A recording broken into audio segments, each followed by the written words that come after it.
Before we start the show, please understand that none of this should be taken as financial advice. We spend too much, we borrow too much, and we distort the markets. The bigger the distortions have lasted, the bigger the bust will be. Ron Paul. In the form of paper currency.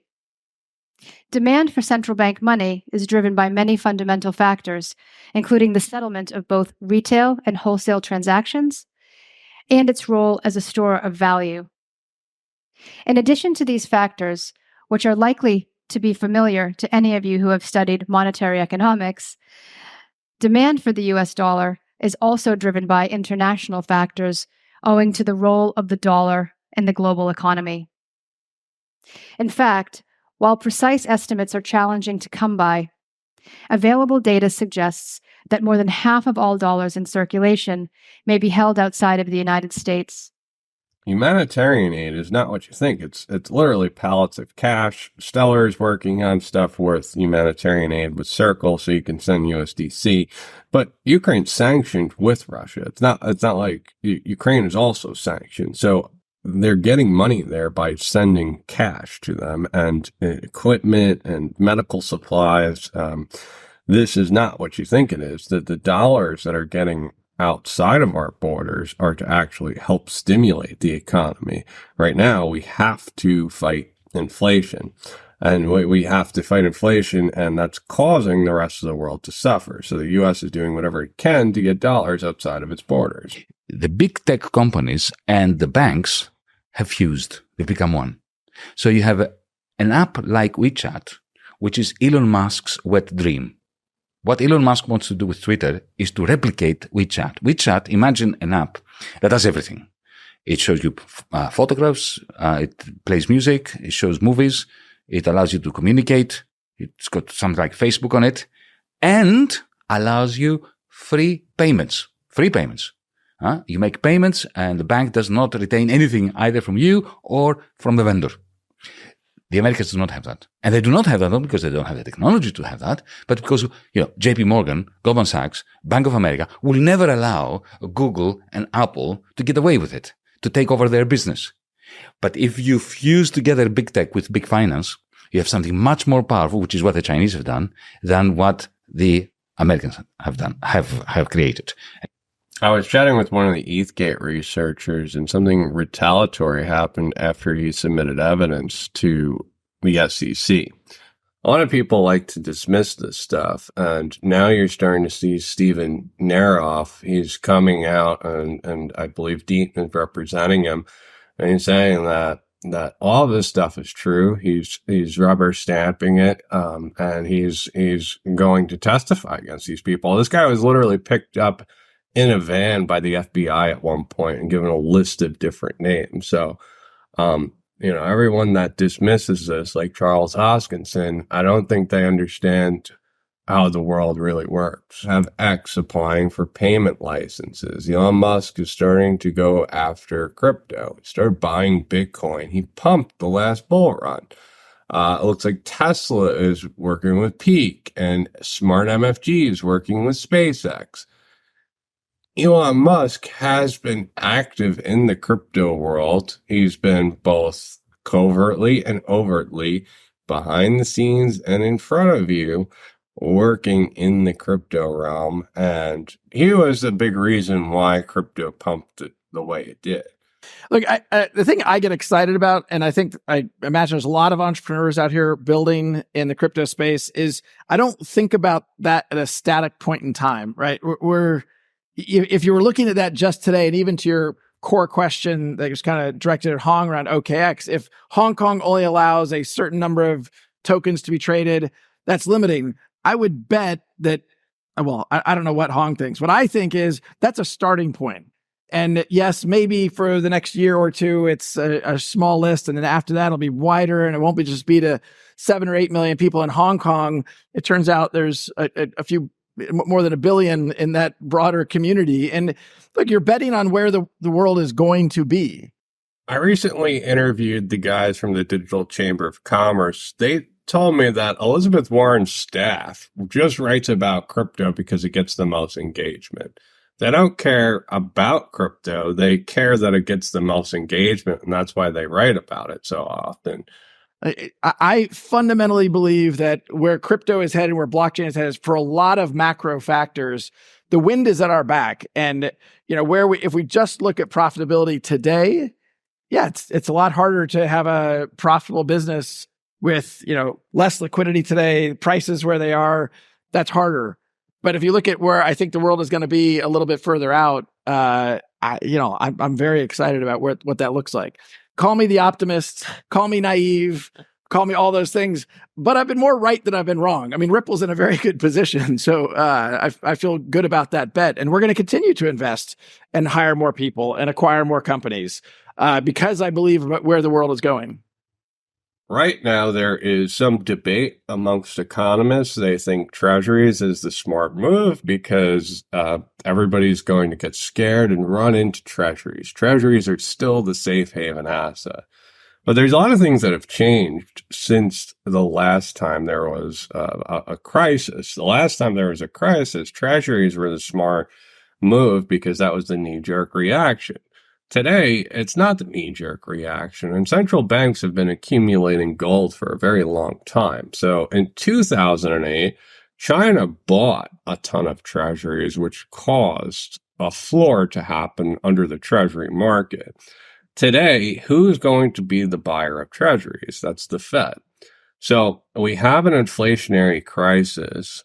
It looks like oil is going higher. Now there's more conflicts happening around the world. There is no special reserve of oil anymore either. That's come to an end because we used it the last time oil went up, but we never refilled it. So the inflationary crisis that comes from oil going higher is not going to have any valves to release. If you take an app like WeChat, or if you take the digital currency that is being tested, massively tested, 135 million accounts by the Central Bank of China, they are developing the technology to have a payment system which is denominated not in dollars, but in yuan. This rise of Chinese techno-feudalism, if you want a Chinese cloud thief, in contradiction with the American cloud thief, explains why Taiwan is an issue. Yeah, I think it's a really original explanation for rising geopolitical tensions, which I've not seen elsewhere. I'm sure some people have sort of hinted at it. But the idea that what's really upsetting the United States is the emergence of big tech conglomerates that can compete with their own ones. And obviously, the most visible example of that is the geopolitical furore around TikTok, which you touch upon in the book. And I think it is true to an extent that clearly the world is diverging, particularly as we move into a world of AI, diverging into these two spheres of influence. There was a great paper a few years ago by PricewaterhouseCoopers saying that AI was going to add around $17 trillion to the global economy by 2030, 2035. Artificial intelligence adds $17 trillion into the economy, and then blockchain probably would be a similar amount of money. As a matter of fact, I had a conversation with a technologist, one of the interviews I did, and I said, this technology can reduce fees by 2%. He said, Darren, if you were to take the supply chain and apply all the ISO standards and digitize everything and add everything on blockchains, you're probably looking around 30-40% off of every consumer product. Now, that's just blockchain. You add artificial intelligence, or rather you multiply artificial intelligence. Why? Because they're two technologies that work very well together. Imagine the reduction in cost in goods and services. What is in the way? The government. The government's been in the way. And today, the most widely used form of PvP in cross-border settlements is actually delivered by CLS, with tremendous benefits for clients, and it's been a bedrock of stability to the FX markets for many, many years. It is limited to 18 currencies. It requires membership of both parties to a transaction, and it has a limited settlement window each day. This is Michelle Nell. She works for the Fed of New York, and she's describing what CLS is like. CLS is open between 8 a.m. till 5 p.m. Monday through Friday. You need exclusive access, and only if your partner has exclusive access can you move money through CLS. So yes, you can move trillions of dollars with CLS, but it's quite a different tool than the XRP ledger, which is liquid with exotic currencies, and you could quite literally put any asset on the XRP ledger. Now, you can't move trillions of dollars with the XRP ledger today, but that's the hope one day. And it's an open ledger that's open 24/7, 365 days a year. So this is a much better design, and it works from the bottom up, not the top down like CLS works.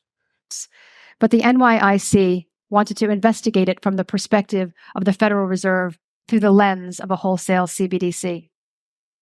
The New York Innovation Center developed a hypothesis that there is a distributed ledger technology solution for wholesale FX settlement that results in instantaneous and atomic settlement, in which wholesale CBDC is a settlement asset. So behind the scenes, there is something called the wholesale market. So the banks will borrow, lend, buy, sell, do whatever they have to do to settle up, to make sure that their obligations are paid. Now, the reverse repo market was a flashing red sign. It said that the banks all of a sudden stopped trusting each other. They didn't trust each other as much. So this is a symptom that happened in 2008. Once the banks stopped trusting each other, it was a sign, right? Somebody knows something. Somebody knows that the other banks aren't doing well, so they don't want to lend to the other banks. Now, they don't lend to the other banks, and they run to the Fed and ask for a Fed for interest instead. And this is the setup. This is why the reverse repo market has grown so much, and now it's on a decline. So now people know that they're going to make everybody whole. And that was the whole Silvergate and Silicon Valley Bank. NYIC then built a working prototype and tested it. Results from the experiment indicated that the settlement could occur in fewer than 10 seconds on average, and that horizontal scaling was possible. This indicates that a modular ecosystem of ledgers has the potential for continued scalability, and that distributed ledger technology could enable settlement times well below the current industry standard of 2 days, with the added guarantee of atomic settlement. When she says horizontal scaling, what she's talking about is like Cosmos, Polkadot. These are the cryptos that first started horizontal scaling. And all that means is that there's side chains that speak to each other. So that's what the XRP ledger is doing. In the report, the FSOC noted that the financial stability risks of crypto assets are drawn mainly from the interconnectedness with the traditional financial system. The report identified vulnerabilities unique to crypto assets and recommended approaches to regulation and supervision in the future. The central banks have been studying crypto for a very long time. They've studied the systemic risks of crypto, what it would be like to be on a crypto-based system, and they're all moving forward. The big banks are moving forward. The central banks are moving forward. Ripple is playing a key role with central banks around the globe. So when we move to a different system, because that's essentially what we're doing is moving to a different system, Ripple has a rapport with everybody. And then secondly, the capital markets, what I've learned from my Wall Street experience is that capital markets sometimes have to react to certain things. Like they need impetus. They need to take pills. And they tend to sometimes overreact. And I don't think we are there yet. This happens with the markets in general. It's not just crypto. Things tend to overreact and overreact to the upside, and they overreact to the downside. Remember that. I'm not convinced that this is a bull market. I think this is a retrace that's happened after a bull market has occurred. So be careful. The stock market has yet to see its moment where it loses control. It's normal for the stock market to lose control. I've seen it over and over and over again. Then the Fed steps in. That's the playbook. They've always done that. The Fed hasn't stepped in yet. That's what's missing.